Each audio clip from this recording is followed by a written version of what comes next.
horta waxaan rabaa inaan awalan aan tacsiya u diro dhammaan dadkii reerarkii walaalaha ahaa cidihii laga dhintay oo hubsaday in maarata dadkoodii maarata ay dhinteen horta waan u tacsiyeynaya allah u naxariisto inta dhimatee kuwo kale oo badanna way maqan yihiin caruurtii waa la'yahay ama dadkii waa la'yahay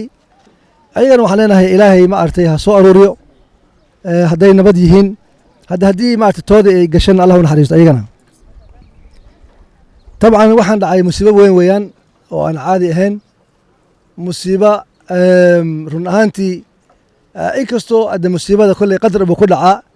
laakiin musiibo annaga isku keenna weeyaan maxaa yeelay number one horta biyahan hadda sidan maaragtay hadda meeshan aan arkayno oo welibana qaybtii soo sokaysa ahayd oo biyaheeda ay yar yihiin baa xooggaas ka shanqara ka yeelahaya marka meeshaas kore oo biyaha ay aad iyo aad u ballaaran yihiin in dadka ay u soo bareeraan oo dhahaan waan gudbaynaa khalad weeyaan dadka waxaa weeye waa in maskaxda la isticmaalaa in la sabray ahayd oo sabar la muujiyo oo bal waxoogaa la iska rafaado intii maaragtay loo bareeri lahaa biyahan socdaan laakiin ummaddeenna sabar ma leh degdeg baana laga abuuray number two dad mujrimiin ah oo raba inay ka faa'iidaystaan xilligan oo kale oo dadka maaragtay ay durufaysan yihiin baa waxaan yeeto ayagana dembigan qayb weyn ka qaatay nin aan garanaynin wuxuu yahay baa soo orday laba boot oo sakaraad ah buu meelaha laamo ka soo qaatay sidii la sheegahayo license la'aan ah waxba aan saarnayn wixii dadka maaragtay lagu difaacayi jiray aan saarnayn markaasuu bootkii buu soo buuxiyey dadkii ka soo buuxiyey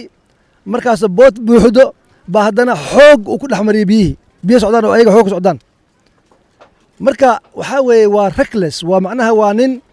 aan bini aadamada ka baxsan weeyaan oo khaa'in ah oo dila weeyaan maxaa ninka aminkan duruuf yani lagu jiro oo weliba la ii sheegay inuu yani halka tripka ahba qofka uu ka qaadaye maxaa dhahay kun iyo shan boqol macnaha waa nin u soo dhigtay inuu shaqa uu ka helo meesha uu ka fara qabsado labadan maalin ama saddex maalin oo dhibaatada ay taagan tahay waa mujrim oo rabo inuu ka faa'iidaysto ummadda waktigan duruufta lagu jiro haddaba kaas saas waxaasuu sameeyey laysan muusan qabin boodka waxaa la rabaa boodka horta inaan dadka aan laga badinin wuu ka badiyey laysan ma qabo waa dembi labaad boodka waxaa raba in maarata dadka wadaya inay yihiin dad maarata khibrad u leh maarata oo maarata oo experience u qabaan ma leh maarata experience dadka maarata experience maysan qabin boodka wax saarnaa oo safety jackets iyo wax maaragtay midna ma jirin marka haddana maarata speed iyo xoog asagoo ilaahay ka gaarsii soo noqo kuwa kale qaad marka ninka horta waa mujrim raqam waaxid waa nin dhaalim ah horta ninkaas ila raadiyey weeyaan nimankanna waan u sheegay waxaana ninka oo aan la qabaninba oo aan la soo qabanin khaa'inkaas wax maarata horta suurgeli ma jiraba marka horta taas intaasaan ooga baxaya midda labaad oo aan rabo inaan sheego waxaa weeyaan annaga hadda run ahaanta haddaan nahay madaxda dadka tabcan annagaana la soo aadaya laakiin meeshan dowlad kenya la dhahaan ku dhex jirnaa dowladdan waa inay wax naga dhahdaa waddadan dowladda kenya inay wax ka dhahdo oo halkeeda ay keento baa loo baahan yahay waa waddadan hadda 3 bilood ka hor waddadan la hagaajiyey sidii la sheegahayo wixii la hagaajiyey awe meel inta carar luushi waa la hagaajiya meel dhihi so unfair midda labaad dowladda biyaha nato damiska oo kor laga soo fakinayo oo la ogsoon yahay xal ba u waysay dowladda kenya national government aan ka hadlaya ilaa shaqada ayaga iska leh halkii wuxuu noqon lahaa in biyahan maarata meel lagu duwi karo markuu roobka u bato in loo helo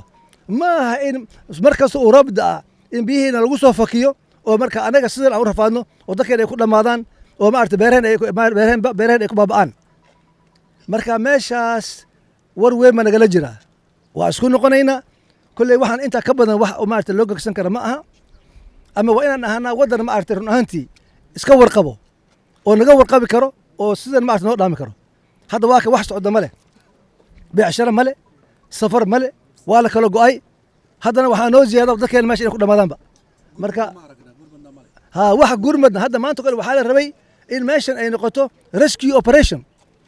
oo dad badan askartiyo KDF diyaarada la keeno oo wax anaga tabarta ma hayno danahay county waxaabihii ayaga shaqalkooda ah ma qabsan hayaan marka taa hadda waa iska baab kale markaan ka hadli doonnaa marka horta mar labaad mar saddexaad waxaan leeyahay dadkii walaalaha maarata ee laga dhintay maarata waa u tacsiyeynayna ilaahay ha u naxariistaan le inta rabatan insha Allah tacaala